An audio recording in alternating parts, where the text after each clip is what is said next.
pleasure for me to introduce to you my dear colleague, friend, long-time friend, Ahmet Kaplan, who has a PhD in electrical engineering, electronics engineering. I have met him for the first time in Atlanta. This was in 2001 or 2002. I was visiting professor at that time in the Emory Law School. I was working on Islam and human rights project at that time, and he was at Georgia Tech. Anyone from Georgia here? No? So Atlanta is a nice, clean city which houses Coca-Cola and CNN, and also Delta Airlines, right? Which went bankrupt, right? No? I think so. So,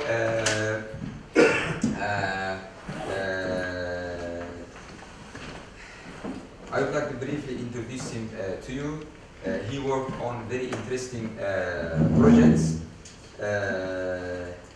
One of them is e-government gateway, which we call in Turkish e-devlet. So if you are having troubles using e-devlet, so he's the cause. So he's the one who started e-devlet. Türkiye Gov.tr. I'm sorry? Türkiye Gov.tr. Yeah, turkey.gov.tr.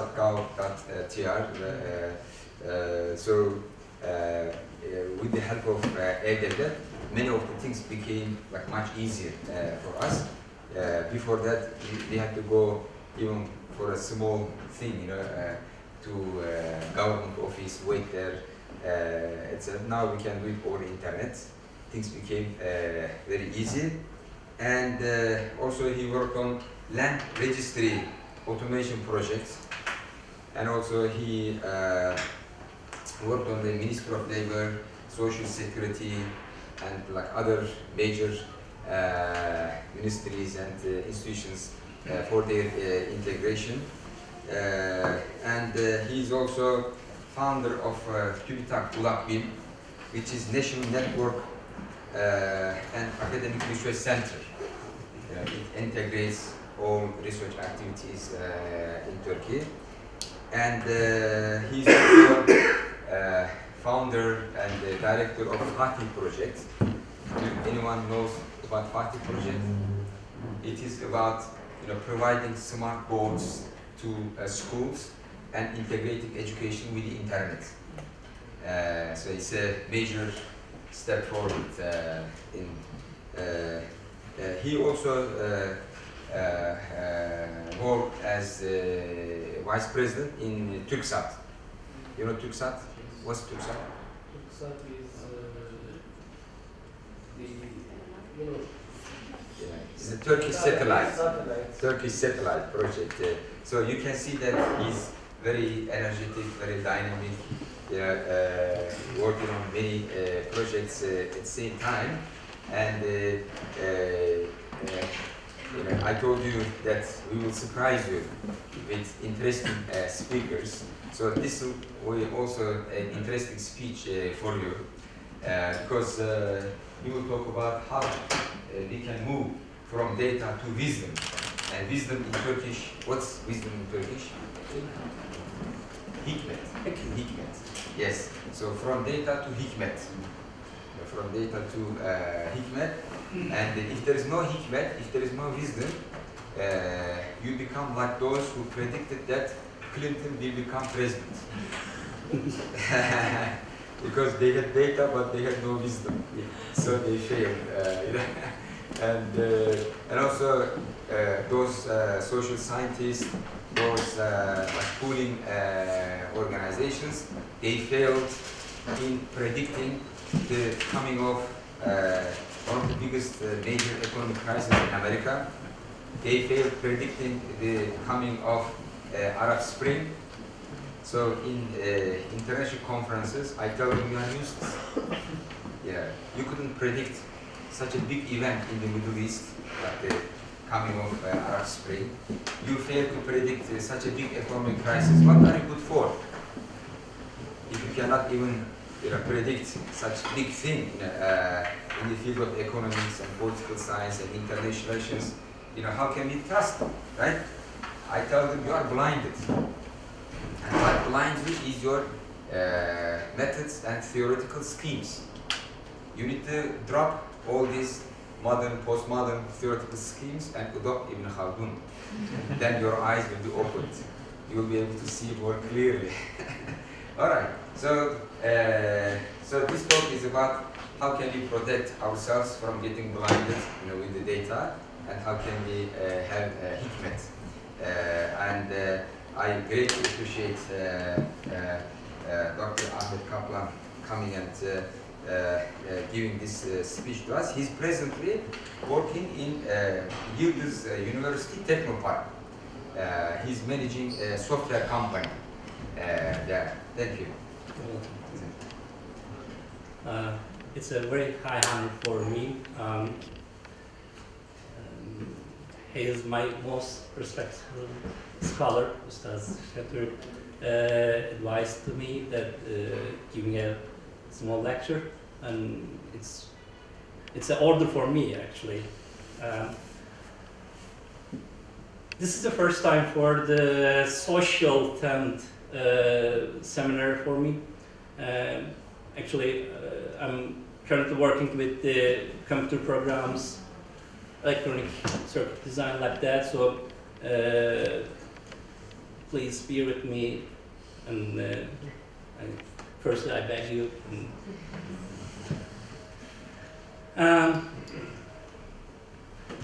Is it okay? Nasıl istersen hocam, ister oturun, ister ayakta, nasıl istersen, serbest. This is a free country. It's a democratic decision. Do whatever you want. You can sit, you can walk, you can shout, everything is free.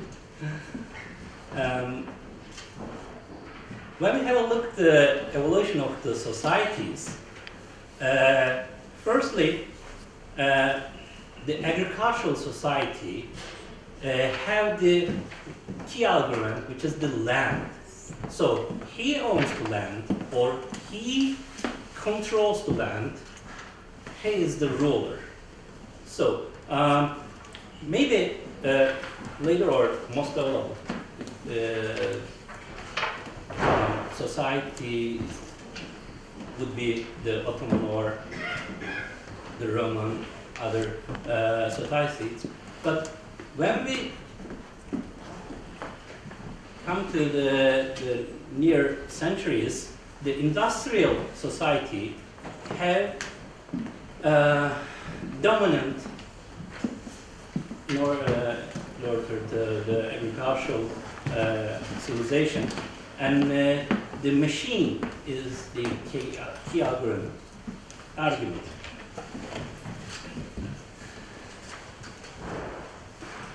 When we come to this century, the information society, and the key algorithm is knowledge. I will define the information, knowledge, and other things in the next slides. So the most developed ones is the Japan and US. They know the basic principles of the knowledge. Everybody knows that when I work with the land registries, Ottomans records start from the near 14th century. So, and the main difference is the Ottoman land registry system records 2 copies. When we work with the British land registries, British only one from the person that owns the land, and the other is the coupons. But in Ottomans, in the registries, the land registries are kept in the local authorities and the central government, and they are working with the taxation purposes.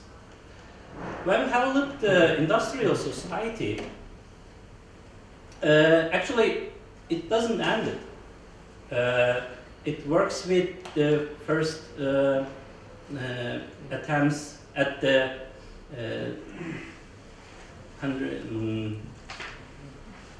18th century, yeah, at the stream power, but it evolves.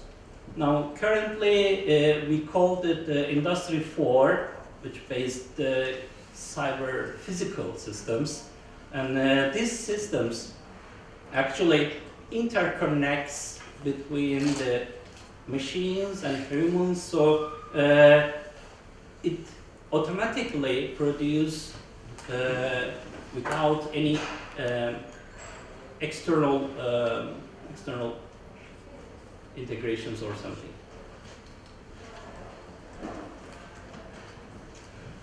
When we have looked at the data, knowledge, information, and wisdom pyramid, first item starts with the data. Data, when we look at data, it's individual elements, and there is no meaning, there is no useful information for this stage. Data is just 100,000, 34, or some numbers. So it's not useful. But we add with context of these data elements, it becomes an information. So this data tells us what is this. This is the 24 kilometers of this road, or 200 kilos of this table, like that.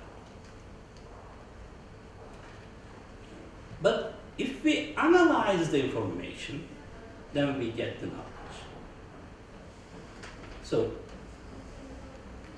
if this table is heavy, then I couldn't bring on to another room.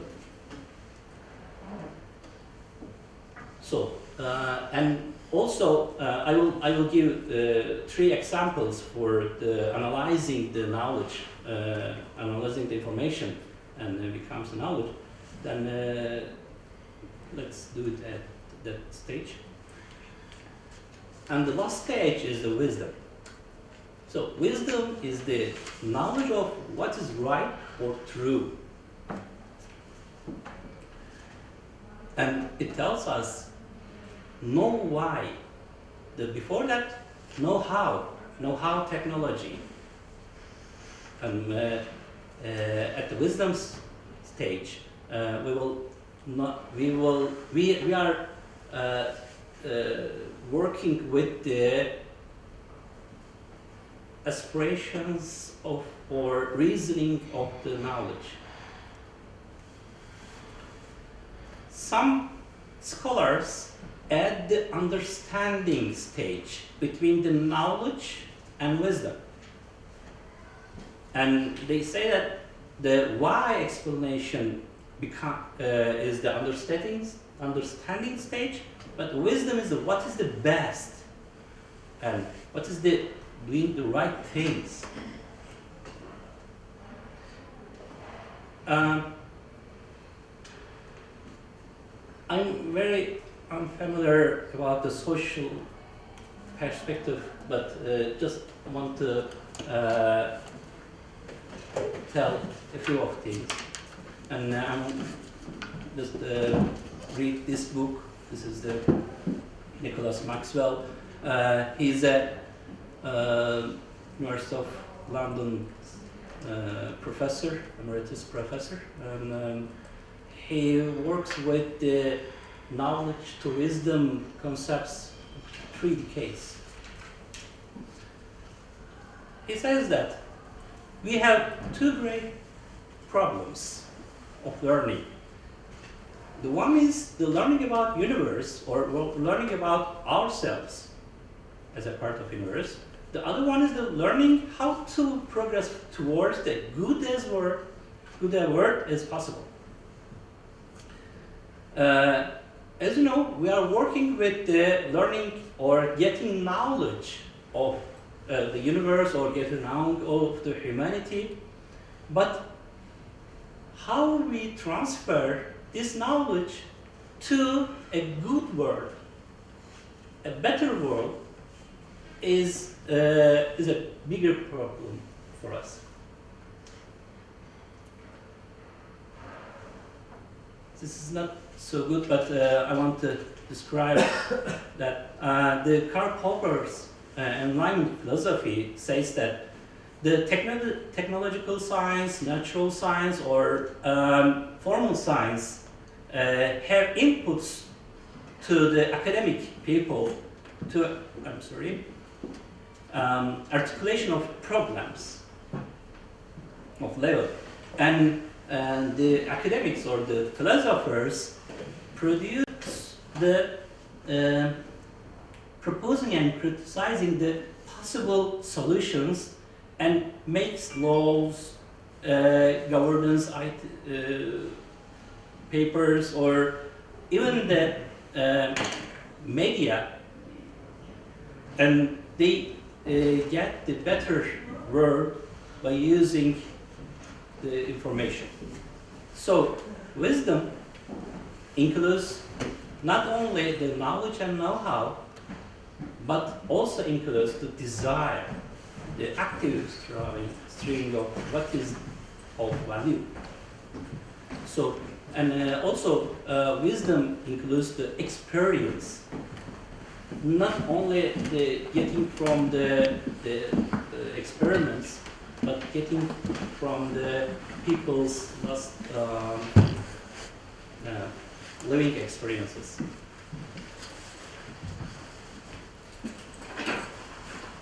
With the capacity perspectives, in order to understand other persons as a person, I need to be able to, in imagination, to see desire, fear, feel, behave, and experience.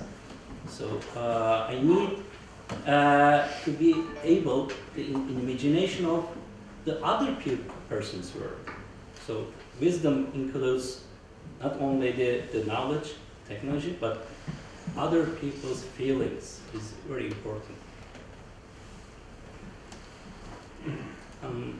This is the last idea I include the social expertise. It is rationalism and romanticism is unified in wisdom. So rationalist ideals the integrity to have to do with such things and reason, evidence, logic, like that. But romantic ideals to have to do with emotional and motivational integrity with self-expression, self-discovery. So wisdom combines two of them. Let's describe with examples. For example, when I took this data from the social media, this is very meaningless numbers. But when we add a context, so these numbers are the emails, number of emails, number of YouTube in a one internet second, 1 internet minutes. So in 1 minute, 150 million emails sent on, and nearly 340,000 tweets like that. But this is the information. How about the knowledge? Let's describe an example. For example, Abdullah sends a field message to Esma. And he says that it's not needed, but he wants to meet with her, so and then he insists. And Abdullah orders a bucket of flowers, so, and the Google's now processing. If he wants to meet and he orders a flower, then let's send the engagement rings.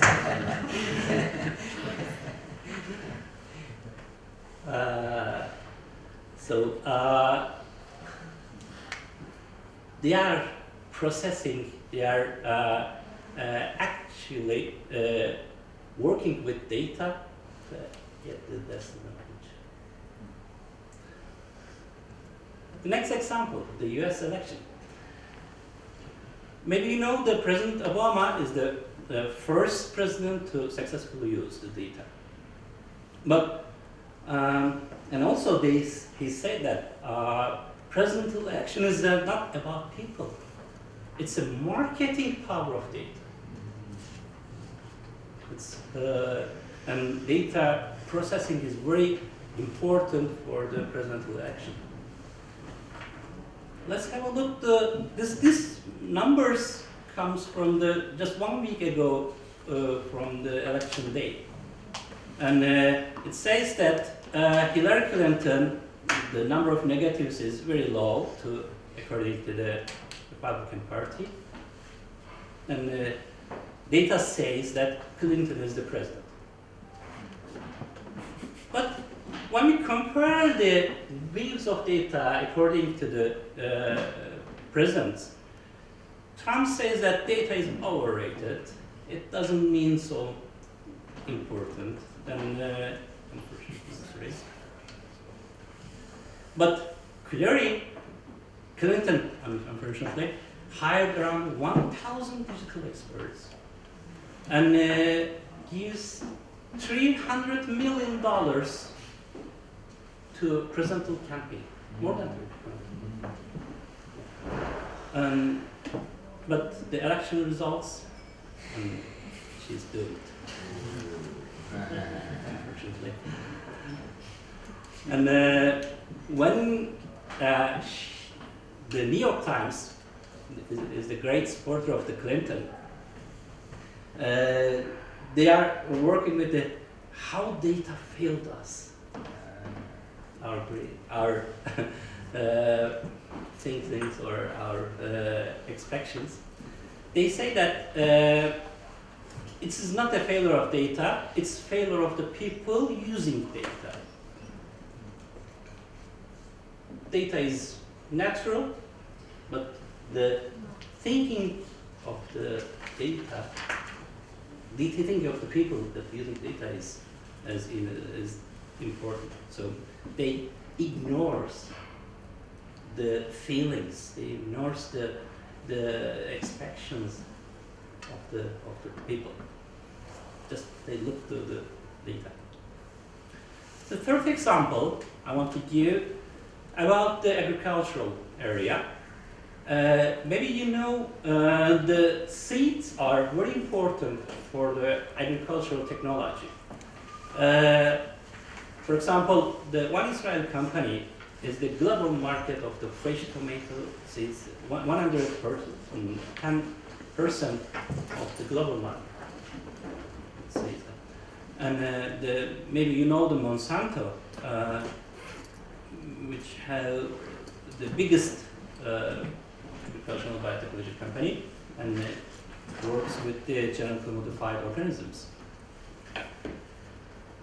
When we look at the hikmah of the seed, this is a seed life cycle. Everybody knows that.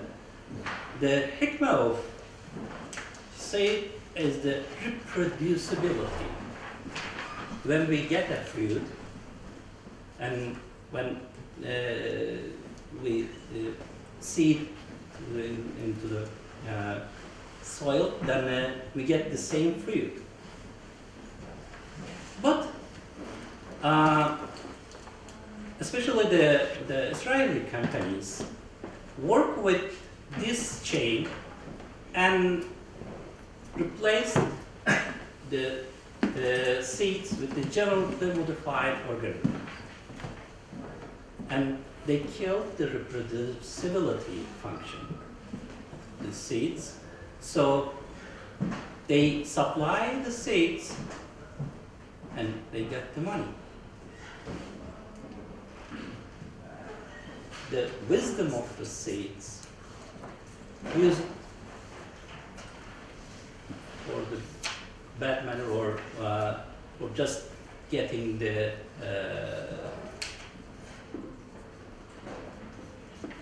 dollar or something. So, who grants the wisdom? Let's ask that. We know that Al-Baraka, he grants the wisdom to him, to whom he chooses. And whoever did grant wisdom has been given much good. And also, the Bible, near the same meanings about the wisdom. So, Allah grants the wisdom to humanity.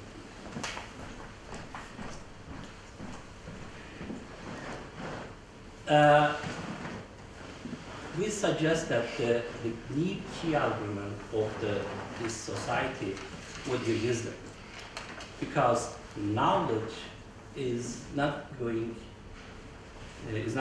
transfer this humanity to a good world. And maybe this society is a peace society, and inshallah the later is the most developed one of the ummah. And inshallah Rabbi habli hukman wa alhikni bis salihin.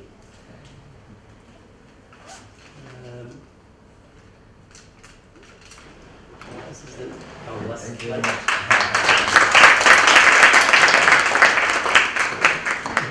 Thank you very much for this great presentation. You can see that this very interdisciplinary and comprehensive approach how to use data with wisdom and interpret it with wisdom, because data is used by all disciplines, yeah? And this is it's an interpretive methodological problem. We also use, like social scientists, many types of data and interpret it. So it's a general problem in all disciplines. So now, the floor is yours. Your questions, your comments, your contributions. Can I ask you a Yes, question? please. Yeah, go ahead. Tamam hocam. Tabii. Everyone goes to the question. Yeah, buyur hocam.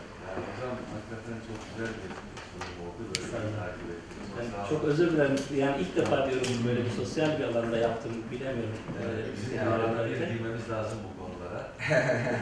Benim alanım biraz felsefe. Çok güzel. Benim tahminim hikmet kısmı sizin geliştirmeniz değil mi? Doğrudur. Normal, Evet. Batı'da böyle bir, yani seküler anlayışta çok böyle bir şey yok. Evet, bu çok güzel yani. Çok hoşuma gitti. Bundan sizin Evet. Batı'da biraz daha wisdom daha yani bilimi öyle kullanalım ki insanlığı daha iyi götürsün, ama bunu nasıl yapacağımız konusunu non-religious way diye hep daha çok uyguluyorlar. Evet. Bir de yani sıcağına hani şimdi bu data fail aslında ya. Aynen. meselesi. Öyle. Onu biraz açabilir misiniz? Yani nasıl, how can data fail us? Tabii. Şimdi USL açısından mı yoksa diğer başka bir örneklerde de anlatabilirim. Tamam. US'den için biraz geç geliyoruz. Oradan başlayıp genele gidebilirsiniz. Tamam. Şimdi 2008'deki özellikle Obama'nın kampanyasını ben yakından takip etmiştim o zamanlar. O zamanlar sosyal medyanın daha yükseldiği bir andı ve sosyal medyada algı yönetiminin en başarılı olduğu kampanyadır. Obama'nınki. Evet. Algı yönetimi. Kullanılıyor muydu yoksa? Ondan önce büyük çaplı bir algı yönetimi anlamında değildi.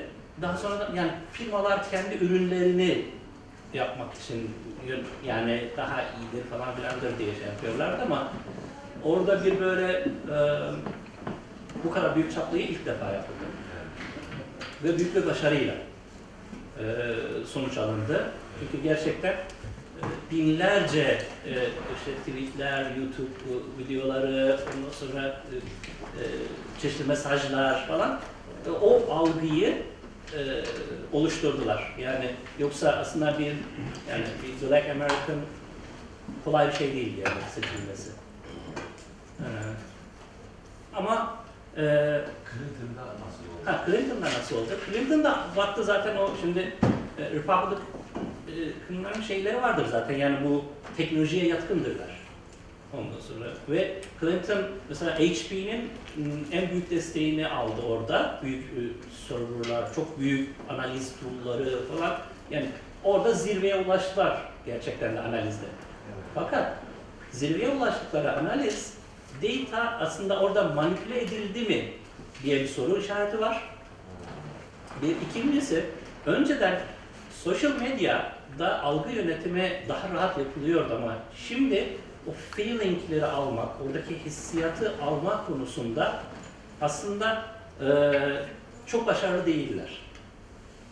Şimdi yavaş yavaş yapay zeka ile, artificial intelligence ile bunları almak, yani insanlar burada acaba ne düşünüyor?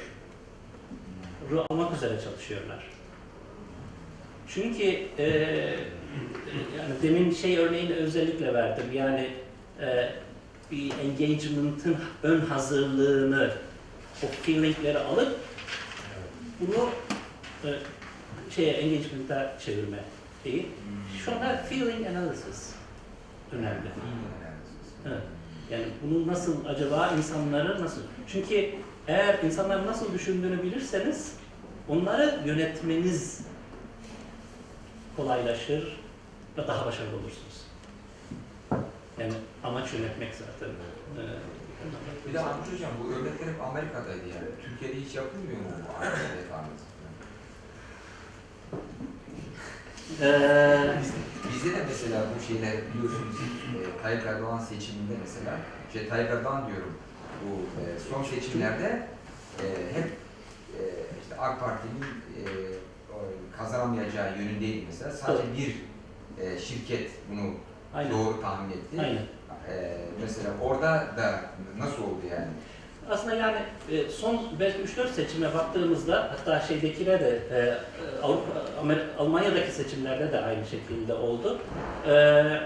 Yani anketörler çuvalladılar kelimenin tam anlamıyla. Neden? Yani bu dünya çapında da böyle. Neden? Çünkü bir insanların o yönlendirmesi artık eskisi kadar kolay değil. Yani insanları yönlendirmek. Sadece bir tweet propagandasıyla çok kolay değil. Ondan sonra belki olay Gezi'de de aslında yapmıştı, ortaya çıkmıştı. Gezi olaylarında. Zannediliyordu ki yani sosyal medyadan propagate ettiğiniz zaman insanlar ona inanırlar. Ama öyle olmadı. Bu son seçimler işte o yüzden yani knowledge yeterli değil artık. Yani ömrünü dolduruyor. We need to go to another stage. Evet. Which is business. Evet. Tamam. Yani bu sefer hikmette tabii orada da neye dayandığınız önemli. Yani o İsrail örneğini, bu tohum örneğini o yüzden verdim. Şimdi hikmetin yani bir şeyin sebebini araştıran bir bakış açısı güzel ama bu sebebini bulduktan sonra bunu kendi Keşe çeviriyor. evet. Is that wisdom or? It's capitalistic wisdom. Yes. Therefore, there is.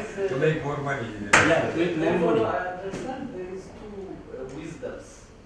One is morally born wisdom. Right. The other is just the capitalist wisdom. Understanding. Yes. Okay. Any questions, contributions, objections? Buyurun. Hocam, data'yı daha çok anlattınız. Data'yı kullanırken başvurmanız gereken wisdom'dı. Peki data'yı toplarken mesela insanların duyguları olsun, özel hayatlarını gözetlenmesi olsun, burada da wisdom'ın bir etkisi olur mu yani hani yönetmek dediniz ya, önemli olan insanların duygularını da bilmek ve yönetmek. Buradaki wisdom'ın etkisi ne olacak peki? Şimdi data'yı toplarken dediğimiz data'ya knowledge aşaması aslında orada diyorum. Yani data'ya bir anlam yükledik, information oldu ve bu anlamı diğerleriyle karşılaştırıp bize ne anlama geldiğini bulduk o knowledge aşamasında. Wisdom da bu bize gelen anlamın doğruya doğru yöneltebiliyor muyuz sonucunu. İşte wisdom burada şunu şey yapıyor, aslında bir el feneri gibi yönünüzü bulmanızı sağlıyor. Peki o anlam gelesiye kadarki olan süreçte mesela o zaman... Onu genelde science yapıyor. Yani değişik dataları topluyor. O dataları toplarken hani feeling'i toplama algoritmalarla bu yapılır. Yani eğer kişi gülüyorsa mesajlarında veya işte mutluluk arayışında mı falan gibi şeyleri onlar değişik algoritmalar var. Kendi ama bunlardan nasıl bir yola doğru dönülmesi gerektiğini wisdom söylüyor.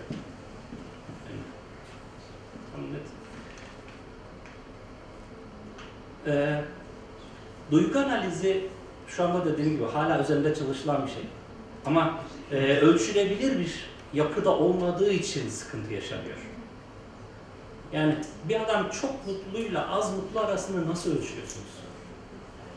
Şimdi biz bilim adamlar olarak hep bir metrikle, bir ölçülebilir bir değerle çalışıyoruz. Feeling'in sıkıntısı orada. Ölçemiyorsunuz. Feeling'i yok edelim o zaman. Ya insanları ölçülebilir hale getirmiş oluruz. Bilim adamları çok sevilirler. Feelingsiz insanlar üretirse o zaman daha ölçülebilir, predictable insanlar üretmiş oluruz. Evet. What about privacy? Yani, are there laws to protect the privacy aspect of this? Actually, yeah.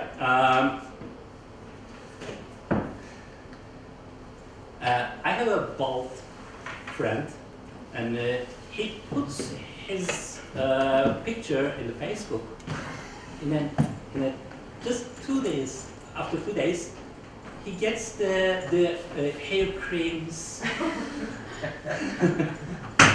Oh my goodness. One day I went to Özbekler Tekkesi. Next day I get advertisements, tickets to Uzbekistan. Right. They are processing all of the data. So what can we do to protect ourselves from this? Acting wisely. Reading wise books or something.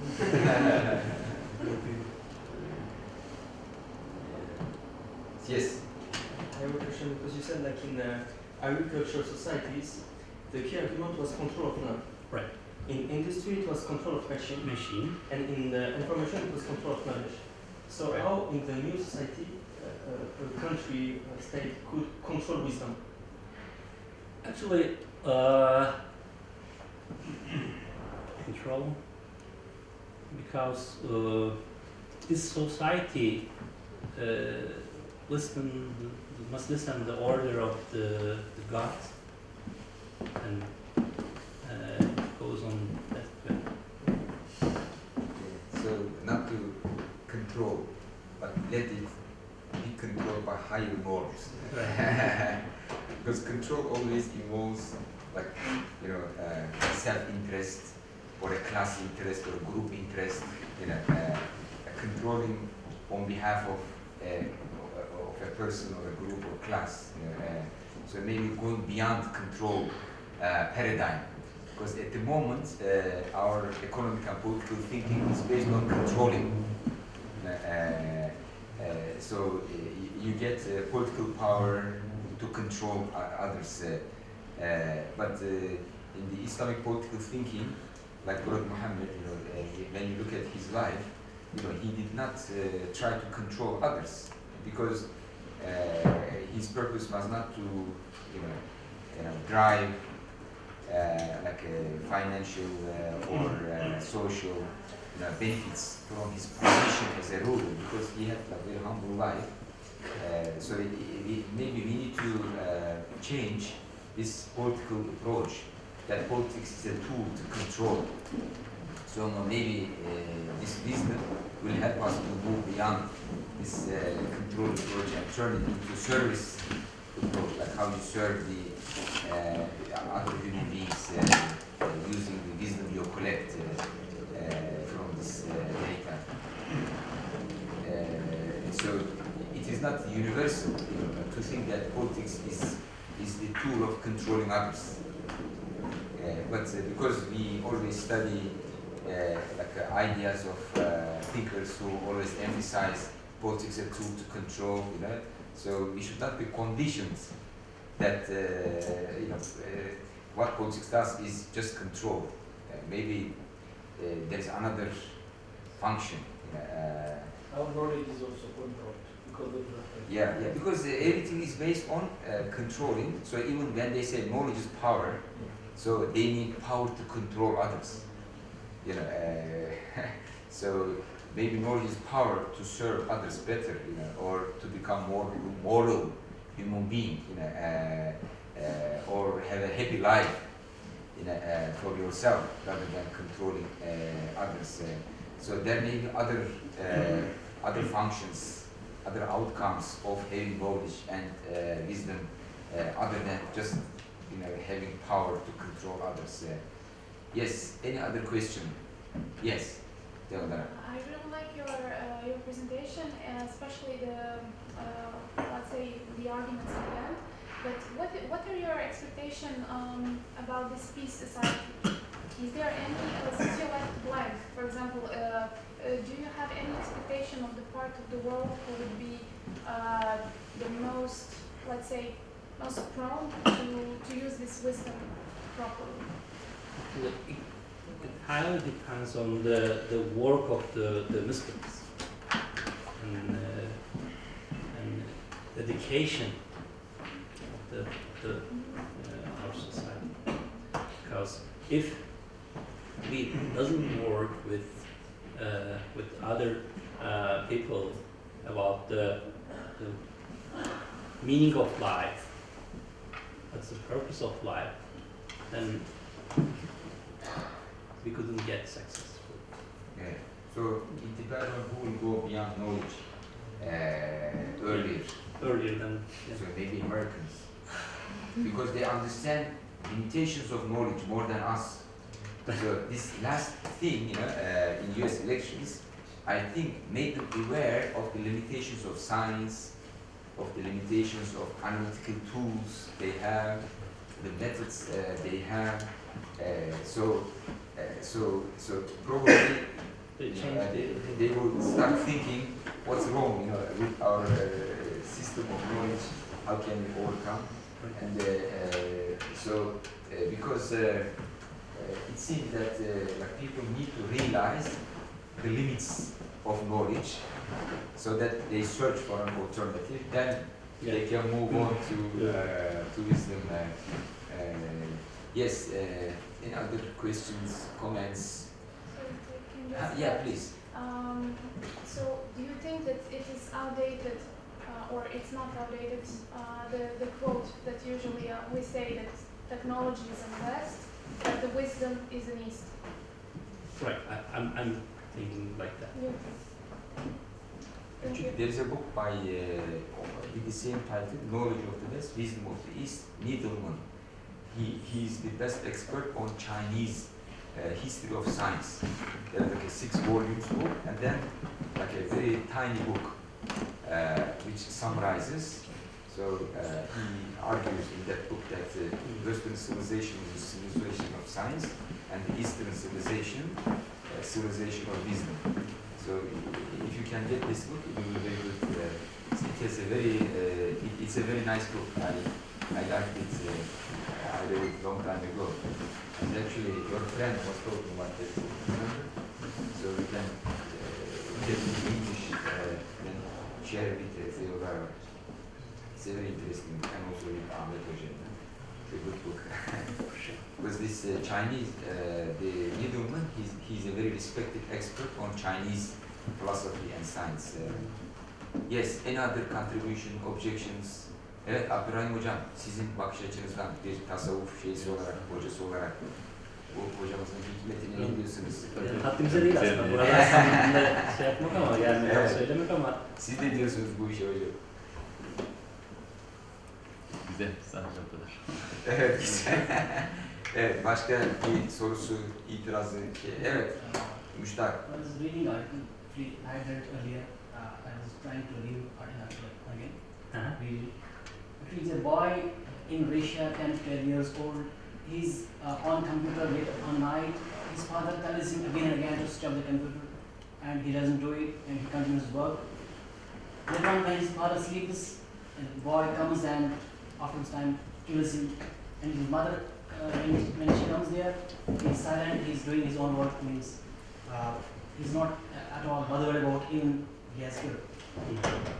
My question is, this is how much technology has overpowered us. We want to visit a website, and in the left and right we have many more websites than we want to check. So I feel we are controlled by technology in this time rather than we control the technology. So can you please suggest how we could strike a balance? We could be able to control rather than it controlling us. if we gather the data in our site, then we can easily analyze. But we are just producing data for analyzing the other, for example, US or other companies.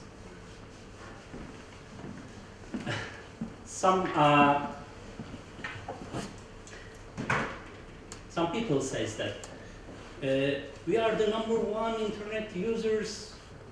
People that those are the consumers. Those are the just producers of the data, not the active, not the useful users of the internet.